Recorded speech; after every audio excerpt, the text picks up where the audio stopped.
તરફ મહેસાણાથી 22 લાખનું શંકાસ્પદ ખાતર મળી આવ્યું।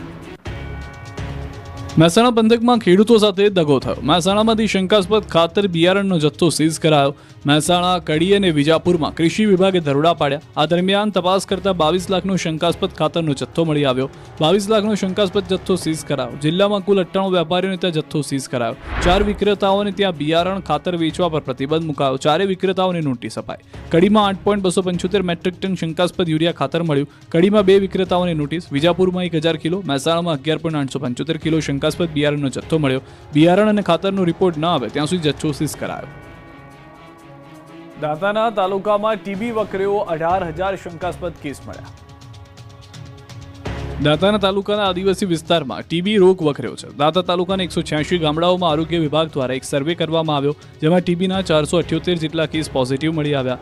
એટલું જ નહીં, આ પોઝિટિવ લોકોના સંપર્કમાં આવ્યા હોય તેવા 18,000 જેટલા લોકો હાલ ટીબીના શંકાસ્પદ કેસ જોવા મળી રહ્યા છે, જેમાંથી 800 જેટલા લોકોના એક્સરે લઈ તપાસ કરવામાં આવી, જેમાંથી 18 પોઝિટિવ દર્દી મળી આવ્યા। હાલમાં આરોગ્ય વિભાગ દ્વારા 100 દિવસની ઝુંબેશ શરૂ કરી છે।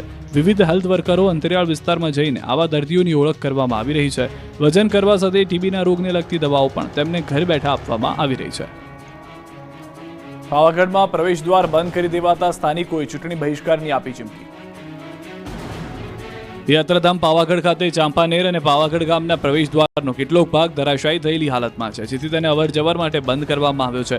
જોકે પુરાતત્વ વિભાગ દ્વારા ચાંપાનેર કિલ્લાની ઐતિહાસિક ધરોહર સમા દરવાજાનું સમારકામ કરવામાં આવ્યું હતું, જે પૂર્ણ થયાના 2 માસથી પણ વધુ સમય વીતી ગયો છે, છતાં વાહનો અંદર જવા દેવામાં આવતા નથી, જેથી વાહન ચાલકોને લાંબુ ચક્કર કાપવું પડે છે, જેથી વાહન ચાલકોમાં રોષ છે। વળી પુરાતત્વ વિભાગે પ્રવેશ દ્વારમાંથી વાહન અવરજવર કરી શકે એ પ્રકારનું આયોજન પણ નથી કર્યું, જેથી સ્થાનિકોએ રોષે ભરાઈ ગ્રામ પંચાયત ચૂંટણી બહિષ્કારનું અલ્ટિમેટમ આપ્યું છે। સ્થાનિકોએ ચૂંટણી બહિષ્કારના પ્લેકાર્ડ સાથે પ્રવેશ દ્વાર પાસે ઉભા રહી ભારે સૂત્રોચ્ચાર કરી પોતાનો રોષ ઠાલવ્યો।